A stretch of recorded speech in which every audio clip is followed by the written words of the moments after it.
China, Canada, and Mexico can do tonight to forestall your implementation of tariffs tomorrow? No, not right now, no.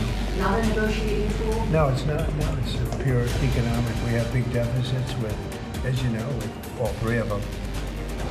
关于这个问题，我们多次表明了中方的立场。我们始终认为贸易战、关税战没有赢家，中方始终坚定维护国家利益。我们愿意同美方保持沟通，妥善处理分歧。Tonight, I am announcing Canada will be responding to the U.S. trade action with 25% tariffs against $155 billion worth of American goods.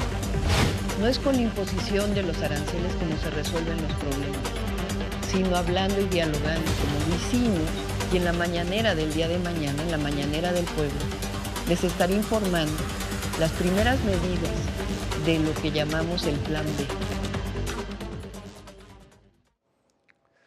트럼프 대통령이 결국 이 관세 전쟁의 포문을 본격적으로 열었습니다.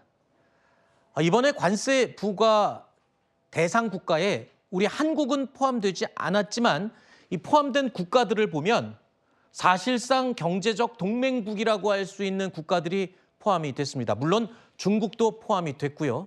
자, 중국에는 관세 10%, 제조 물품에 대해서, 캐나다는 에너지 관련은 10%, 그리고 제조업에 대해서는 관세 25%, 멕시코도 역시 관세 25%를 속된 말로 때렸습니다. 자, 행정명령에 서명을 했고 곧 이제 시행이 될 텐데요.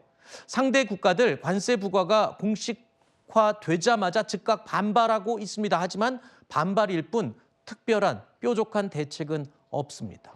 자, 동맹국인 캐나다도 관세 부과 대상이 됐고 혈맹국인 한반도도 그래서 이제 예외가 아니다, 코앞에 닥쳤다 이렇게 얘기할 수 있을 것 같습니다. 미국 주요 언론에서도요, 관세 정책에 대한 비판의 목소리가 나오고는 있습니다. 하지만 트럼프 대통령 결코 물러서지 않겠다는 입장입니다. 두 번째 트럼프 정부가 출범하기 전까지만 해도 관세 폭탄을 엄포로 냈지만 이번엔 엄포가 아니고 실제로 단행을 해버린 겁니다. 자, 우리나라 안심할 수 없는 상황인데요. 당장 북미 지역에 진출한 국내 기업들 플랜 B를 가동하기 시작했습니다. 사실 우리나라 반도체 공장 그리고 이외의 제조 공장도 멕시코에 상당히 많이 지어놓은 상태인데요. 여기서 제조해서 미국으로 수출할 경우에는 관세 25%를 맞게 됩니다. 그래서 멕시코 공장에서 생산되는 양을 중단하거나 줄이고 재고 관리도 지금 긴급하게 나섰습니다. 그리고 다른 지역에서 제조해서 관세 장벽을 우회하기 위한 일종의 플랜 B를 가동하기 시작한 겁니다. 자, 얼마 전에 이 얘기밖에 방법이 없을 것 같다 얘기를 했었는데 이게 지금 현실이 돼버렸군요. 네. 1월 20일에 트럼프 행정부 출범했거든요. 네. 지금 거의 2주 만에 관세 조치가 이제 나왔습니다. 사실상 이제 시작 버튼을 누른 거죠. 네. 전반적으로 하는 행동과 속도전을 보면 1기 때보다 더 확신에 차 있고 더 대범하고 더 직접적으로 지금 관세 전쟁을 일으키고 있다라고 보여집니다. 이 국경을 맞대고 있는 캐나다와 멕시코가 1차 대상이 됐다는 것도 되게 중요할 것 같아요. 네. 전통적인 미국의 우방국이기도 하면서 네. 경제적으로도 묶여있는 나라이거든요.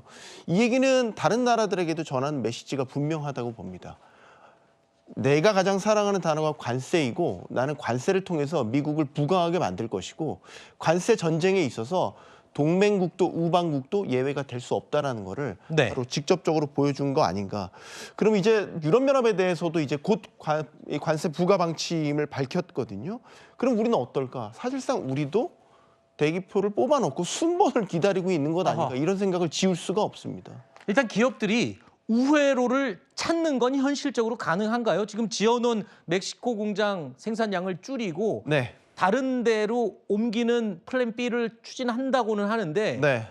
그게 뭐 오래 갈 수 있는, 버틸 수 있는 방법이긴 합니까? 현실적으로. 현재로서는 네, 쉽지 않을 선택인 게 멕시코와 미국이 인접 국가이긴 하지만 환경이 너무 달라요. 그러니까 우리가 트럼프 집권 1기 때 미중 간 무역 전쟁을 피해서 중국 의존도를 낮추고 당시에 중국에 있던 생산 기지들을 대거 멕시코나 캐나다로 옮겼던 이유는 미국과 캐나다와 멕시코가 협정에 의해서 무관세 지역이기 때문에 그렇죠.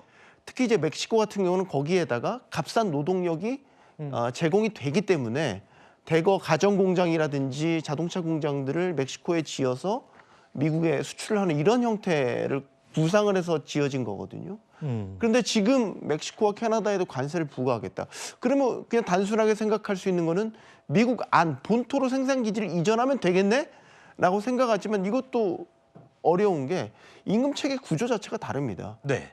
멕시코 노동자들의 임금과 미국 노동자들의 임금이 8배에서 최대 10배까지 지금 높아져 있고 특히 코로나19를 거치면서 미국 같은 경우는 노동자들의 임금 상승률이 되게 많이 높아져 있는 그런 상태입니다. 네. 이런 상태에 생산 기지를 이전을 해서 생산을 해서 판매를 한다. 가격 경쟁력을 유지하기 쉽지 않다고 봅니다. 네. 더욱이 중요한 건 이 관세 전쟁의 향후 경로가 불투명하다라는 거죠. 네.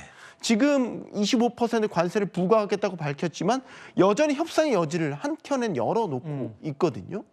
이 얘기는 또 어떻게 될지 모른다는 거예요. 네. 우리 기업들도 어떤 경영적 전략을 판단을 할 때 가장 큰 리스크가 불확실성이거든요. 네.